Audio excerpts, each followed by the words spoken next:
empezar con Mario ahora mismo, parte del equipo de Aquantum, el fundador y director del Grupo Alarcos y parte de la Universidad de Castilla-La Mancha. Bueno, sin más dilación, pues le doy la palabra a Mario.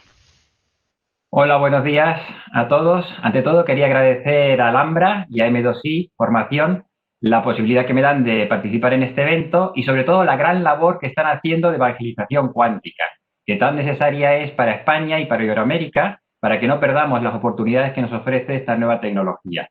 Voy a pasar ya a la presentación.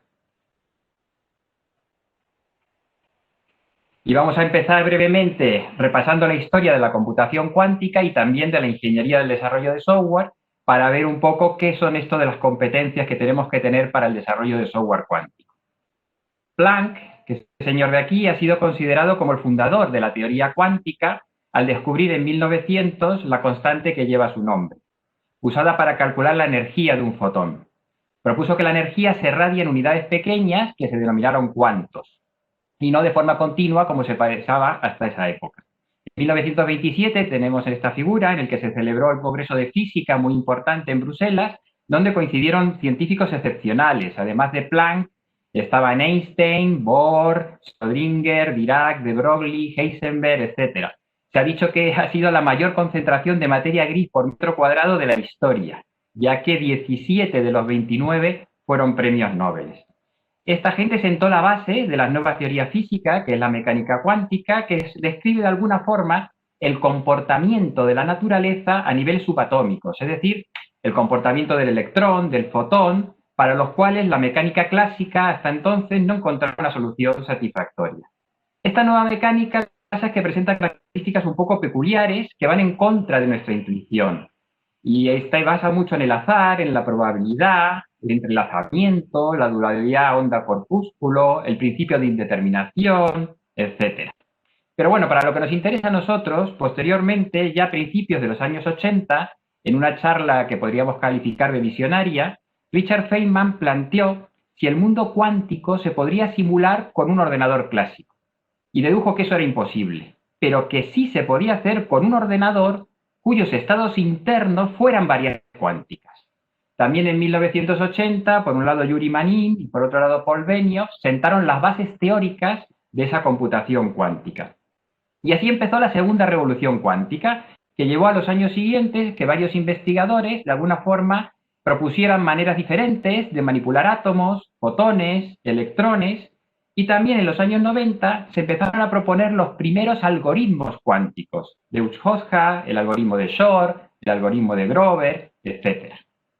A finales ya de los 90 se construyeron los primeros ordenadores cuánticos, tanto simuladores cuánticos, en los cuales al final el algoritmo cuántico se simula, pero sobre un hardware clásico, como verdaderos ordenadores cuánticos como son los que tenemos aquí en la transparencia. Algunos se basan en técnicas del temple cuántico, el quantum annealing, como los D-Wave, u otros. Este tipo de ordenadores serían, digamos, los más apropiados para ejecutar algunos problemas de optimización, ya que encontrar el valor o menor valor de un indicador se puede traducir en un problema de minimización de la energía de un sistema, o bien ordenadores, como el resto, que soportan de alguna forma la computación cuántica basada en puertas. ¿Esto qué significa?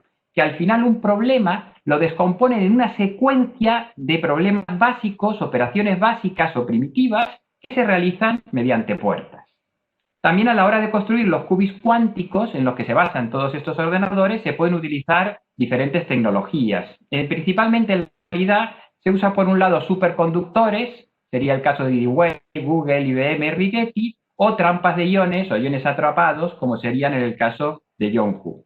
Estos ordenadores cuánticos no solo permiten simular la naturaleza, sino también que permiten ejecutar algoritmos que requieren computaciones paralelas masivas, para los cuales podríamos decir que los ordenadores ya clásicos son impracticables.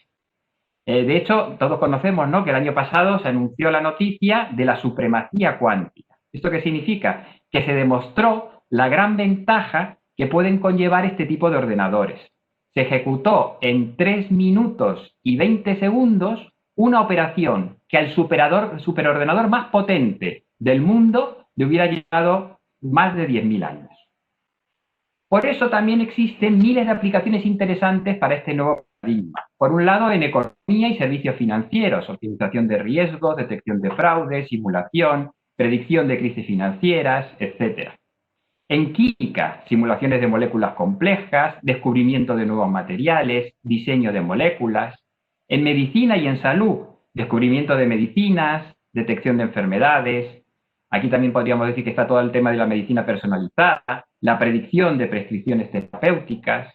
En logística y en la cadena de suministro, ya que aquí podríamos abordar todos los problemas de optimización de problemas de aprovisionamiento, producción, distribución, optimización de rutas de vehículos, etc.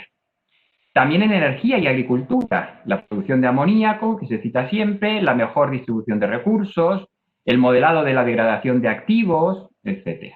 Hombre, y por supuesto, que es lo que más conocemos en la actualidad quizá, la informática cuántica impacta de modo fundamental en la ciberseguridad, todo el tema de la criptografía postcuántica. Y también cada vez es más importante el impacto que tiene la computación cuántica en la inteligencia artificial, ya que permite utilizaciones muy potentes de Machine Learning, de aprendizaje automático, y de otras técnicas de inteligencia artificial. Por eso diferentes consultoras, Boston Consulting Group, McKinsey, predicen que el mercado de la informática cuántica alcanzará $1 billón nuestro, $1 trillón americano de dólares en el 2035, y que está teniendo un crecimiento muy importante. De alguna forma, se está repitiendo la historia de la informática. Recordemos que en los años 30, por un lado, Gödel, Church y Turing, que se ha puesto tan de moda por las películas y los aniversarios que ha tenido, sentaron las bases para la ciencia de la computación. Y por otro lado también se empezaron a construir en los años 40 los primeros ordenadores, el SUSE en Alemania, el ENIAC, que está aquí en la figura, el IBM Mark I, luego ya en los años 50 aparecieron ordenadores basados en transistores, en los años 60 con circuitos integrados, y luego ya vivimos los ordenadores personales, hasta todo lo que hemos vivido hoy en día, y los teléfonos móviles. Esta evolución se está repitiendo en la informática cuántica. Igual que está evolucionando los ordenadores y están evolucionando el software, tiene que evolucionar también los métodos de diseño de ese software. Muchos empezamos, por lo menos en mi caso, en la Facultad de Informática de Madrid, diseñando flujográficos con una regla parecida a esta. Luego ya, posteriormente, empezamos a trabajar con Fortran y con COBOL, apareció ya el Pascal, nos dimos cuenta de la necesidad de la programación estructurada, nos quitaron el GoTo, que yo siempre lo estoy reivindicando, pero bueno, empezaron a aparecer técnicas de diseño, Barnier, Jackson, Constantin, que a muchos nos sonará, las técnicas de análisis estructurado de los años 70, y luego en los años 80 una serie de metodologías, MERIS en Francia, SSADM, Information Engineering y métrica más tarde en España. El mismo patrón, exactamente el mismo patrón, repitió con los objetos. Empezaron a difundirse los lenguajes orientados a objetos. Hombre, realmente se empezaron a difundir en los años 80, el C++, el Objective-C, Eiffel, ya posteriormente en los 90 Java. Se empezaron a tener las primeras técnicas de diseño orientadas a objetos, las de Butch, técnicas de análisis orientadas a objetos, y luego ya aparecieron metodologías completas, y apareció el UML, el proceso unificado, etc. Y en la década de los 2000, toda una serie de metodologías ágiles que se utilizaron sobre todo para el análisis y diseño orientado a objetos. En este momento nos estamos encontrando en una tercera ola, algunos le podrían llamar edad de oro de la ingeniería del software, en la cual en la década del 2010 se empezaron a difundir un conjunto de tecnologías alrededor de lo que se conoce como DevOps, ¿no? Para hablar de cosas concretas, infraestructura como código, el Puppet, la integración y el despliegue continuo, Jenkins, la automatización de pruebas, Cucumber, JMeter, el contenedores con Docker, la orquestación con Kubernetes, vamos, todas esas tecnologías que conocemos. Y en estos momentos estamos produciendo esa ingeniería del software continua a la cual todavía muchas empresas y organizaciones le cuesta adaptarse.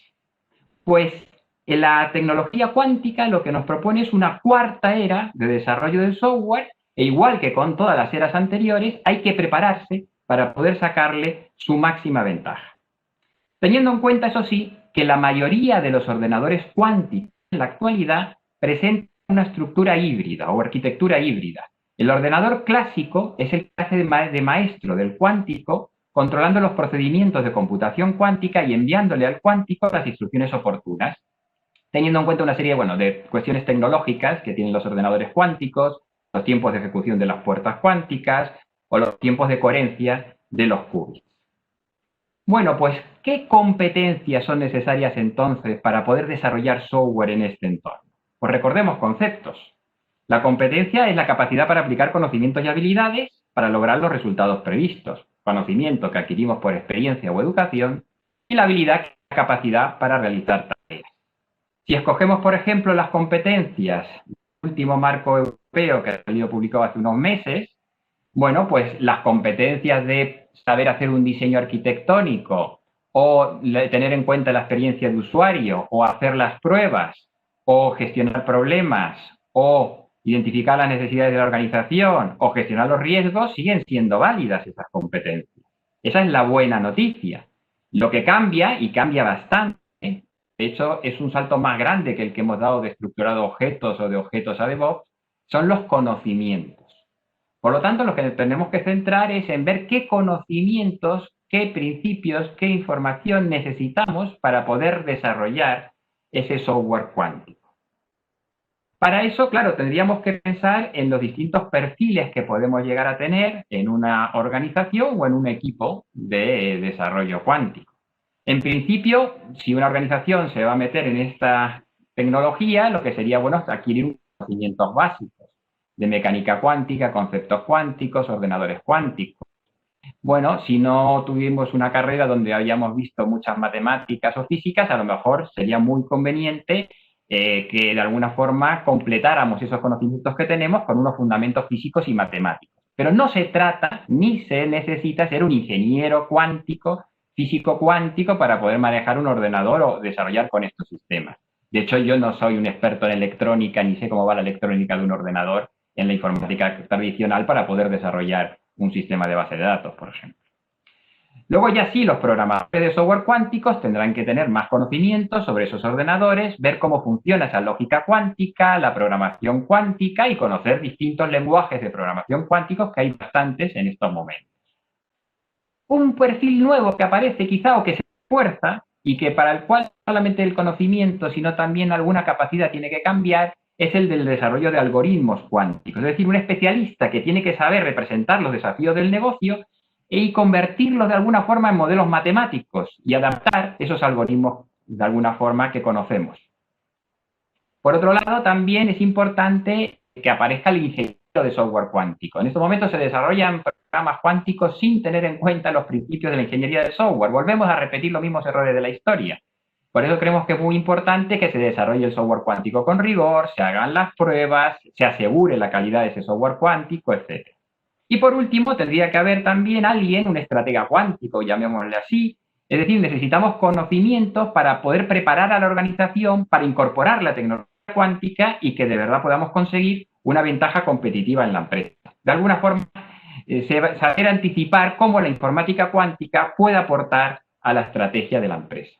Todo esto es complicado, muy complicado, porque lamentablemente no existe así talento cuántico. Esto se pone continuamente de manifiesto, e incluso ha habido Petersen en el workshop que organizamos en Talavera de la Reina en febrero de este año, decía, ¿no?, que se está produciendo una ruptura entre la oferta y la demanda en la fuerza de trabajo cuántica y existe esa falta de fuerza de trabajo, de talento, tanto a nivel nacional como internacional. Por eso nosotros firmamos y somos proponentes del manifiesto de Talavera sobre la ingeniería del software y la programación cuántica. Animamos a que en las universidades, por un lado, y también las empresas de formación de informática incluyan cada vez más cursos de informática cuántica e incluso que las organizaciones profesionales revisen los currículum e incorporen estos principios de la ingeniería del software a la informática cuántica como una práctica profesional. Por eso también quería felicitar a todos los organizadores de este evento, porque de alguna forma estamos contribuyendo e intentando a lo que decíamos de esa evangelización o esa alfabetización. Pues muchísimas gracias por todo y con esto pues acabo mi presentación.